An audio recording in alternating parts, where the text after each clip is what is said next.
因为疫情的关系，虽然目前全国升到第3级的防疫警戒，不过为了表达台南市议会对国际友会议会的尊重，20号下午由议长郭信良、加副议长以及各党团的总召、书记长、加议员代表，共同甲日本山口县的议会签署友好交流备忘录，场面简单隆重。去年的因为在日本的现在的国防部长岸信夫呢，包括我们的会长山口县的会长来参访台南市议会，那受到我们议会非常热烈的欢迎呢，他非常的高兴，回去呢就积极的促成两个会的缔结友好。那今天呢刚好5月20日，也是小英连任1周年的纪念日，那我们特别将这个外交的突破呢，再次呈现给我们的小英总统。虽然疫情这么严峻，但是我们外交也不能够中断。那今天在呢，包括各党团的总召，黄伟哲市长见证之下，副议长共同的完成这件历史性的一刻。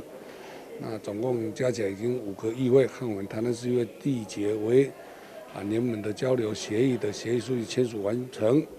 那希望借此呢，能够促进双方的友谊，也真的促成双方的交流，能够让台日友好的关系呢更进一步，也能够欢迎所有日本的乡亲来到台南这边游玩，增进观光。那有机会我们也带团过去互往。那明年呢，台日友好的议员呢，将举行一个大的会议在台南市举办，那也在此欢迎日本所有的议员能够来参加这项的会议，那也希望我们的疫情能够稳定。今天非常荣幸能够这个对于山口县议会跟台南市议会缔结友好协定来观礼。我想说山口县跟台南市素来友好，又是山口县又是前首相日本前首相安倍晋三跟现任的这个防卫大臣岸信夫的故乡。那台南市最有历史的建筑之一，我们的林百货也是由山口县人来设计的。基于过去素来的传统友谊以及近来的关系，包括我们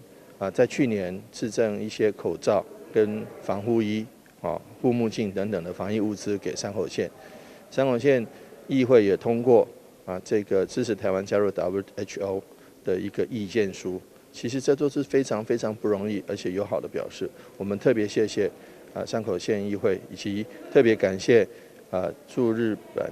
台北驻日本经营文化办事处的谢长廷大使，大家的撮合跟努力，也特别感谢我们郭信良议长对于促进两会之间的交流所做的贡献跟付出，谢谢。那台南市议会的各位议员，大家都非常努力来做国民外交，这点是我们大家要感同身受的，所以我们非常非常的感谢他们。